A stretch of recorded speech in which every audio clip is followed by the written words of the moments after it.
Okay, so in this video we're going to talk about independent events. But before I get on to independent events, I just want to review a couple of formulae that we came across in previous videos. So the first one here is our mutually exclusive formula. The probability of A union B is equal to the probability of A plus the probability of B. So A and B would be two events that are mutually exclusive. In other words, they cannot occur at the same time. For example, A could be the probability of, or the event of picking a king from a pack of cards. B could be the probability or the event of picking a queen from a pack of cards. So if you pick one card from a pack of cards, A and B cannot occur together. There's no card in a pack of cards called a king-queen card. So they're mutually exclusive, they cannot occur at the same time. However, if A was the probability or the event of picking an ace from a pack of cards, and B was the event of picking a heart from a pack of cards, then they're not mutually exclusive because there is a card in the pack of cards called the ace of hearts. So events A and B would not be mutually exclusive in that case. So what we would have to do here is just subtract the probability of A and B occurring. So the events A and B would not be mutually exclusive in this case. So this would be our formula for non-mutually exclusive events. This formula here now was our conditional probability equation. So the probability of A happening given that B has happened is equal to the probability of A and B happening divided by the probability of B. Now we'll use this formula in our independent events formula. So let's have a look at how that works. We'll just take a formal approach to independent events first. I'll just write down the formula that we're going to use, or one of them anyway. So we'll take the probability of E and F is going to be equal to the probability of E multiplied by the probability of F happening. This is our independent events formula. So if we can prove this for two events, then the two events are independent. So what does it actually mean? What do we mean by independent events? Well, two events E and F are independent if one event E does not affect the outcome of another event F. So for example, if you flip a coin twice, the fact that, say, you got a tail the first time does not affect what you're going to get the second time you flip the coin. So the first flip and the second flip of the coin, they're both independent. They're independent events. Or if you flip a coin and roll a dice, the fact that you flipped a coin, whatever you got after you flipped the coin, does not affect what you get when you roll the dice. So those two events are independent. So where does this particular formula come from? Well, it comes from this formula here, this conditional probability formula here. So let's just have a look at this. We'll take, let's see, the probability of E given F. That's really just going to be the probability of E. The probability of E given F is only going to be the probability of E if E and F are independent events. So in other words, the probability of E happening is not going to be affected by the probability of F. So whether F happens or not is not going to affect E if E and F are independent. That's our definition of independence, really. So the probability of E given that F has happened is just simply going to be the probability of E. So let's have a look at that then. That would just mean probability of E given F is the probability of E and F divided by the probability of F. That's just this formula here. So this part here is just this part here from this formula here.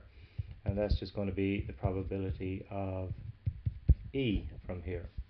Okay, so just by cross multiplying here, or multiplying across by P probability of F here, we get the probability of E, and F is just going to be the probability of E multiplied by the probability of F.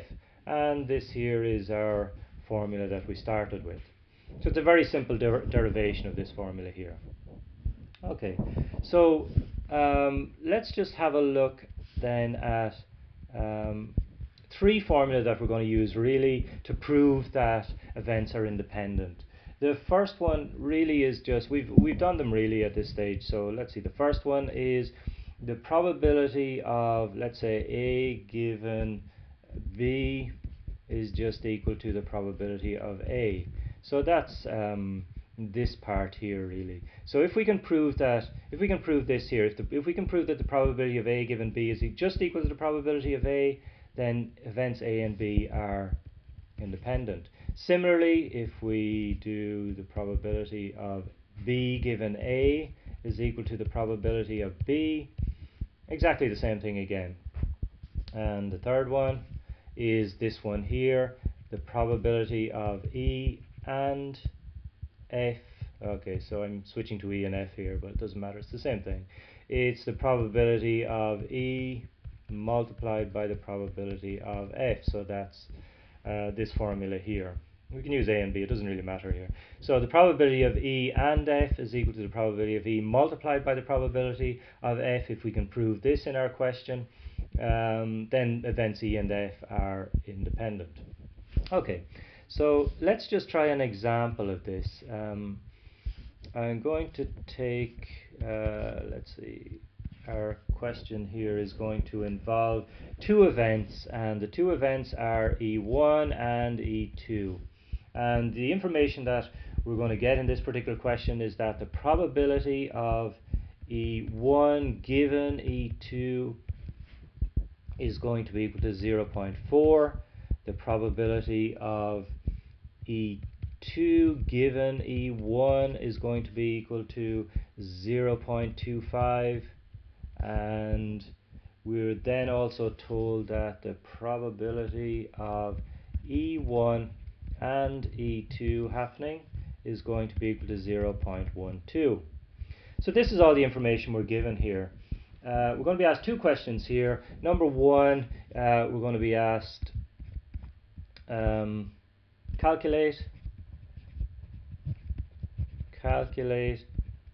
E2, the probability of E2. So we're going to be asked to calculate the probability of E2. That's the first question.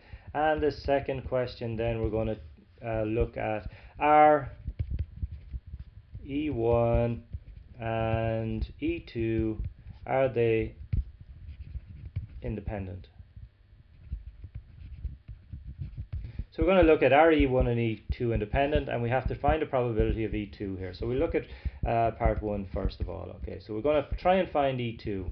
Now, we're going to use the conditional probability formula here. So we're going to look at the probability of E1 given E2. Okay, we know that from our formula above, it's just going to be the probability of E1 and E2 divided by the probability of E2. This is our conditional probability formula. So all we've got to do is stick in the values we know. The one that we were asked to find the probability of E2, which is down here. So if we know this and we know this, we can work out this here. So let's see, can we stick in any numbers here? Well, the probability of E1 given E2 is 0.4. We know that, so that's 0.4. Perfect. So on top here, we've got the probability of E1 and E2. We were also given that. We know that that's 0.12. So I'm going to divide that by the probability of E2. So we don't know this, we have these two numbers here. So all we've got to do here is cross multiply or multiply across by the probability of E2, divide by 0.4. So we end up with the probability of E2 here is just going to be 0.12 divided by 0.4, and we get 0.3 here. So the probability of E2 is 0.3. So all we've done here is just cross multiplied and divided by 0.4 then. Okay, so that's part one done. Let's have a look at part two. Okay, so now what we want to do is prove that E1 and E2 are independent of each other. So we have three ways of doing that.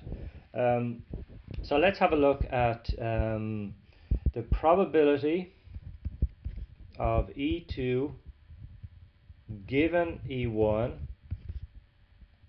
is 0.25. We're given that in the question. The probability of E2 we just worked out as 0.3.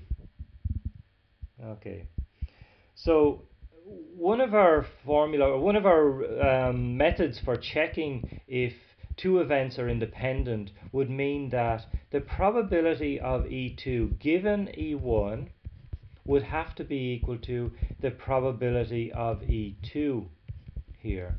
So if E1 and E2 were independent, if E1 happened or didn't happen, it wouldn't affect the probability of E2, so this equation would be correct. The probability of E2 given E1 would just be equal to the probability of E2. E1 doesn't affect it. So we have the probability of E2 here is 0.25. We have the probability of E2 here is 0.3. They're clearly not equal, so events E1 and E2 are not independent. Okay, so in other words, the occurrence of E1 does influence the occurrence of E2. So if E1 occurs, it will influence the occurrence of E2. So E1 and E2 are not independent.